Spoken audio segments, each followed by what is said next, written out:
പറഞ്ഞോന്നറിയില്ല, കഴിഞ്ഞ പ്രാവശ്യം പറയാൻ സാധ്യത കുറവ്.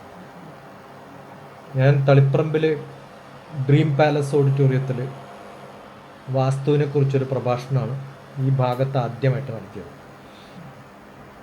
2000 അല്ല, അതിന് മുമ്പാണ്, ഇപ്പോഴും ഓർക്കണില്ല, അത് റെക്കോർഡിട്ടൊന്നുമല്ല.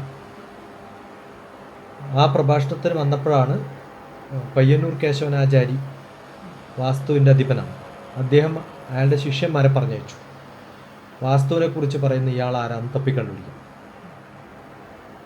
അപ്പോൾ ഞാൻ തുടങ്ങിയത് തന്നെ ഞാൻ പയ്യന്നൂർ കേശവനാചാര്യയുടെ ഏകലവ്യ ശിഷ്യനാണെന്ന് പറഞ്ഞിട്ടാണ് പ്രഭാഷണം തുടങ്ങിയത്.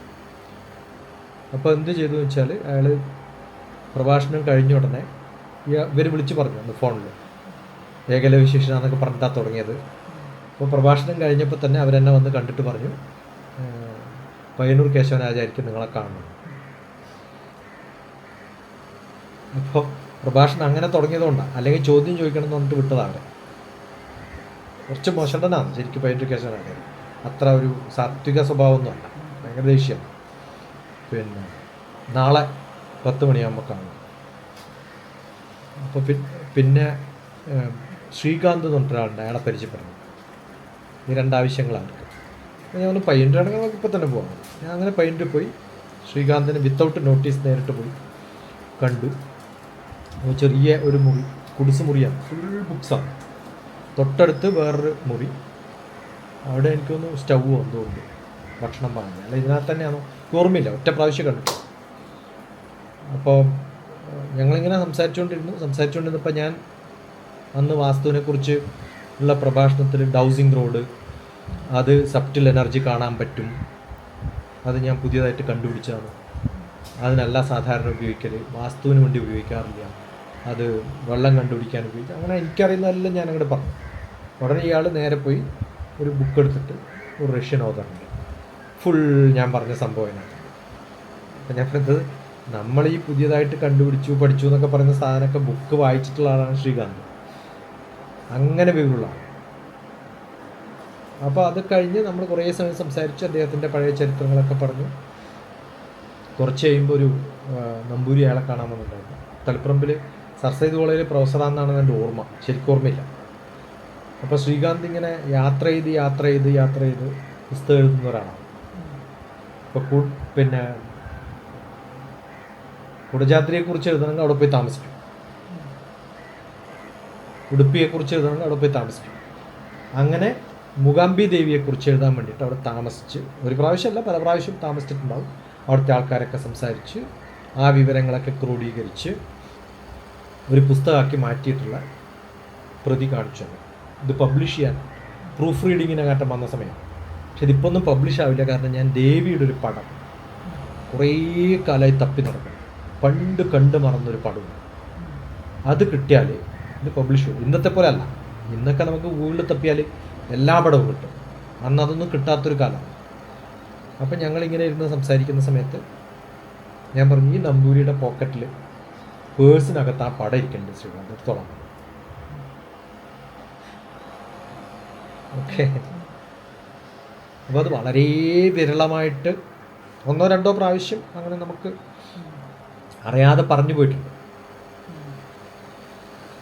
അത് ശ്രീകാന്തിന് വല്ലാണ്ട് ഇഷ്ടമായി. അല്ലെങ്കിൽ ഒരു പ്രാവശ്യം കണ്ട എന്നെക്കുറിച്ച് അദ്ദേഹത്തിൻ്റെ ശിഷ്യൻ്റെ അടുത്ത് പറയേണ്ട കാര്യമൊന്നുമില്ല. അപ്പോൾ അതാണ് ആ പുസ്തകത്തിൻ്റെ, തുറന്നു നോക്കിയപ്പോൾ അതിനകത്ത് ഇരിപ്പുണ്ട്. അപ്പോൾ അയാൾ ചോദിച്ചത് എങ്ങനെ പറഞ്ഞു, ശ്രീകാന്ത് പറഞ്ഞു, അതൊന്നും ചോദിക്കാൻ പാടില്ലല്ലോ, അതൊന്നും പറയേണ്ട കാര്യമില്ല. അതൊക്കെ എൻ്റെ ആഗ്രഹം വന്നു, അതിന് പറ്റൊരാൾ വന്നു, അത് പറഞ്ഞു. ഇതൊക്കെ ഒരു ദേവിയുടെ നിമിത്തമായിട്ട് ഞാൻ കാണുന്നു. അങ്ങനെ വലിയ കഴിവുള്ളൊരു മനുഷ്യനാണ് ശ്രീകാന്ത്. ഒന്നുമില്ലാണ്ട് അങ്ങേറ്റം. പിന്നെ 2ാമത്തെ പ്രാവശ്യം ഞാൻ അദ്ദേഹത്തെ കാണുന്നത് പയ്യന്നൂരില്ല എന്നറിയാം, ആനന്ദാശ്രമത്തിലാണെന്നറിയാം. ഏതോ ഗുരു പൗർണിമക്ക് എനിക്ക് കാസർഗോഡ് പോകേണ്ട ആവശ്യമില്ല. മഴ എന്ന് പറഞ്ഞാൽ തകർത്ത് മഴ പെയ്യുന്ന സമയത്ത് ഞാൻ ആനന്ദാശ്രമത്തിൽ കയറിപ്പോയി. എന്നിട്ട് ശ്രീകാന്ത് ഇവിടെയാണെന്ന് ചോദിച്ചപ്പോൾ അല്ല, ഈ പറഞ്ഞ അന്ന് ആ ഭാഗം കംപ്ലീറ്റ് പാറയാണ്, ഒന്നുമില്ല, വീടൊന്നുമില്ല. ഇപ്പോൾ അതിന് ചുറ്റും കുറേ വീടൊക്കെ വന്നു എന്ന് പറഞ്ഞു. അതിൽ ഒറ്റപ്പെട്ടൊരു വീട്ടിൽ ഇരിക്കുന്നത്. എന്നിട്ട് ഞാൻ ശ്രീകാന്തിനെ പോയി കണ്ടു. ശ്രീകാന്തും ഞാനും കൂടി ആനന്ദാശ്രമത്തിൽ പിന്നെയും തിരിച്ചു പോയി. ഒന്നുമില്ല, കാണാൻ വേണ്ടിയിട്ട്. അങ്ങനെ 2 പ്രാവശ്യം നമ്മൾ കണ്ടിട്ടുണ്ട്. പക്ഷേ ഒരു ഞാൻ ഇതുവരെ അങ്ങോട്ട് വിളിച്ചിട്ടില്ല, ഞാൻ ആരെയും അങ്ങോട്ട് വിളിക്കാറില്ല സത്യം പറഞ്ഞാൽ. ഇങ്ങോട്ട് ശ്രീകാന്ത് തന്നെ ഒരു 5-10 പ്രാവശ്യം വിളിച്ചിട്ടുണ്ട്, പല ചെറിയ ചെറിയ ആവശ്യങ്ങൾക്ക് കാര്യങ്ങളൊക്കെ. ഏതെങ്കിലും പുതിയ ബുക്ക് ഇറക്കുമ്പോൾ പറയും. അങ്ങനെയൊക്കെയുള്ളൊരു കോണ്ടാക്റ്റ് ഉള്ളൂ. അപ്പോൾ അടുത്ത കാലത്താണ് അദ്ദേഹത്തിൻ്റെ ശിഷ്യൻ പ്രദീപൻ പല പ്രാവശ്യം പറഞ്ഞിട്ടുണ്ട് എന്നെക്കുറിച്ച് ഒക്കെ പറഞ്ഞു. വലിയ സന്തോഷമായി. അദ്ദേഹത്തിനെ കുറിച്ചുള്ളൊരു പുസ്തകം മാത്രമല്ല അത്, എനിക്ക് തോന്നുന്നത് സ്പിരിച്വാലിറ്റിയുടെ വ്യത്യസ്തമായ തലങ്ങളെക്കുറിച്ച് ഗവേഷണം ചെയ്തെന്നൊരു പുസ്തകമാണ്. അത് പബ്ലിഷ് ചെയ്യുന്നതും ഈ ഇന്ത്യയിലെ പബ്ലിഷേഴ്സാണ്. അത് ചോദിച്ചപ്പോഴാണ് ഞാൻ ഈ പുസ്തകത്തിൻ്റെ കാര്യം ചോദിച്ചത്. ഇപ്പോൾ കവിത പറഞ്ഞു. അപ്പോൾ ഞാൻ പല പ്രാവശ്യം ഈശ്വരനെ അറിഞ്ഞവർ ഒരു പുസ്തകം ഉണ്ടെന്ന് എൻ്റെ ധാരണ വരാൻ കാരണം കണ്ടപ്പോൾ എന്നോട് പറഞ്ഞത് ഞാനത് പബ്ലിഷ് ചെയ്യുന്നുണ്ട്. അത് സീരീസ് ആയിട്ട് വന്ന ജ്ഞാനഗീതയിൽ വന്നിട്ടുള്ള ആർട്ടിക്കിൾസാണ്. അപ്പം ഞാനത് പറഞ്ഞു, ഈ ആർട്ടിക്കിൾസൊക്കെ വളരെ വ്യത്യസ്തമായ ആർട്ടിക്കിളാണ്, ഇത് ബുക്കാക്കണം, അതാക്കും എന്ന് പറഞ്ഞിട്ടുണ്ട്. അപ്പോൾ ഫോൺ വിളിച്ചപ്പോൾ അത് പറഞ്ഞത് ചെയ്തു എന്നാണെന്നാണ് എൻ്റെ ഓർമ്മ. എനിക്ക് ഓർമ്മയില്ല. പക്ഷേ അതിന് ഇക്വലൻ്റ് ആയിട്ടുള്ള ഏതോ ഒരു പുസ്തകമാണ് വേറൊന്നുള്ളത്. പിന്നെ രാജീവ് ഇരിങ്ങാലക്കുടയും ഇതേപോലെ. ഞാൻ ഇരിങ്ങാലക്കുട പോകുമ്പോൾ എന്നെ കാണാൻ വരുന്ന ഒരാളും എൻ്റെ ഒരു പ്രോഗ്രാം ഓർഗനൈസ് ചെയ്യാൻ രാജീവ് ഇരിങ്ങാലക്കുട സഹായിക്കുകയൊക്കെ ചെയ്തിട്ടുണ്ട്. സംഗമ ഗ്രാമ പഠന ഗവേഷണ കേന്ദ്രം, അങ്ങനെ ഒരു സംഭവം തുടങ്ങിയിട്ടുണ്ട്, SGPGK. എൻ്റെ IRCTCയുടെ ബുക്കിങ്ങിൻ്റെ ടൈറ്റിൽ ലോഗിൻ പോലും SRPG. അത് മറക്കാണ്ടിരിക്കാൻ ചിലപ്പോൾ ഞാൻ അങ്ങനെയൊക്കെ ചെയ്യും. സംഗമ ഗ്രാമ പഠന ഗവേഷണ കേന്ദ്രം, അവിടെയാണ് ഞാൻ ഇരിങ്ങാലക്കുട, രാജീവ് ഇരിങ്ങാലക്കുടയും ഒക്കെ ആയിട്ട്. പിന്നെ ഇപ്പം സ്വാമിനിയായിട്ടുള്ളൊരു സ്ത്രീ, ഒരു പണ്ട് സ്വാമിനിയൊന്നും ആയിരുന്നില്ല എൻ്റെ കൂടെ ഉള്ളപ്പോൾ, ഞങ്ങൾ ഓർഗനൈസ് ചെയ്യുമ്പോൾ കൂടി ഉണ്ടായിരുന്നു. അന്ന് ചിദാനന്ദപുരിയൊക്കെ വീട്ടിൽ വന്നിട്ട് പ്രഭാഷണം, ഇരിങ്ങാലക്കുട വീട്ടിലും ഇതേപോലെ സത്സംഗം നടത്താം. അവിടെ ഒരു മാസത്തെ ഒരു കോഴ്സ് നടക്കുമ്പോൾ ആദ്യത്തെ 3 ദിവസം ചട്ടമ്പി സ്വാമികളെക്കുറിച്ചുള്ള പഠനമാണ്. ആ പഠനത്തിൽ ഇനോഗറേറ്റ് ചെയ്ത് സംസാരിച്ചത് ചിദാനന്ദപുരി സ്വാമിയാണ്.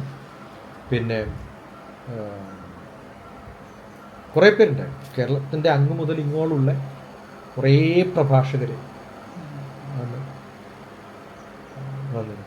അപ്പം അങ്ങനെയുള്ള ചില പഠനങ്ങളൊക്കെ ഞാൻ ഈ പറ്റുന്നത്രയും അത്തരം പഠിക്കാൻ പറ്റുന്ന ആൾക്കാരുടെ അടുത്ത് നമ്മൾ പോയിട്ട് കണ്ടിട്ട് സംസാരിച്ചിട്ട് കുറച്ച് അവരുമായിട്ടുള്ളൊരു ഇൻട്രാക്ഷനാണ് നമുക്ക്. ഇപ്പം അല്ല, പണ്ട് തുടങ്ങിയ കാലത്ത് 10-25 കൊല്ലം മുമ്പുണ്ടായിരുന്നു ഒരു ഓർമ്മ പുതുക്കാൻ പറ്റിയ സംഭവം പറഞ്ഞാൽ അത് എഴുതി കൊടുത്തു. പക്ഷേ റെക്കോർഡും കൂടി ആയിക്കോട്ടെ കഴിഞ്ഞ് ചോദിച്ചു.